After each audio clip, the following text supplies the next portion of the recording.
The brutal attacks in Sri Lanka last Easter Sunday continue to remind the world that in many places being a Christian can cost your life.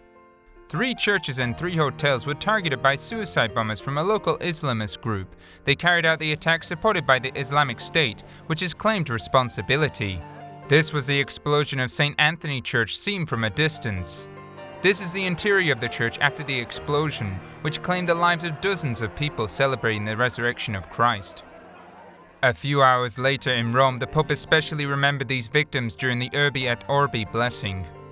Ho preso con tristezza e dolore la notizia dei gravi attentati che proprio oggi, giorno di Pasqua, hanno portato lutto e dolore in alcune chiese e altri luoghi di ritrovo nello Sri Lanka.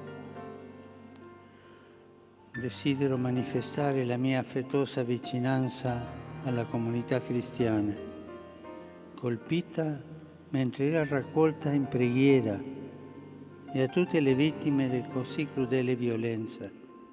During these days, Pope Francis continually voiced his concern for the more than 350 dead and 500 wounded people after the terrible attack. Vorrei esprimere nuovamente la mia vicinanza spirituale e paterna al popolo dello Sri Lanka. Sono molto vicino al mio caro fratello il cardinale Malcolm Ranjit Patabendighedon e a tutta la Chiesa archidiocesana di Colombo. Prego per le numerosissime vittime e ferite e chiedo a tutti di non esitare a offrire a questa cara nazione tutto l'aiuto necessario. Auspico altrettanto che tutti condannino questi atti terroristici, atti disumani, mai giustificabili. He has also posted messages on Twitter. On Wednesday, he published this message in which he assures that these martyrs show injustice does not have the last word. Malcolm Marneef, Cardinal of Sri Lanka, has presided over the first funerals.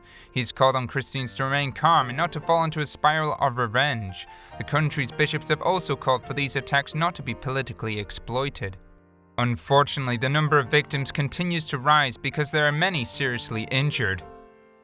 The Pope visited Sri Lanka in January 2015. The country had gone through 25 years of civil war. It was a conflict that, among others, had an ethnic-religious cause. This is why Pope Francis has insisted on several occasions that religion should never be used as a pretext for violent acts.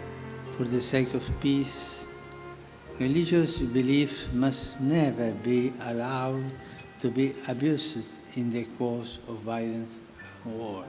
Sri Lanka has always attracted much interest among the popes. Pope Francis was the 4th to travel to this place known as the Pearl of the Indian Oceans. Paul VI was also the first to visit this island in 1970, and John Paul II visited it twice in 1981 and 1995. The country has some 23 million people, 70% of whom are Buddhists, while Muslims are less than 10% and Christians are close to 8%.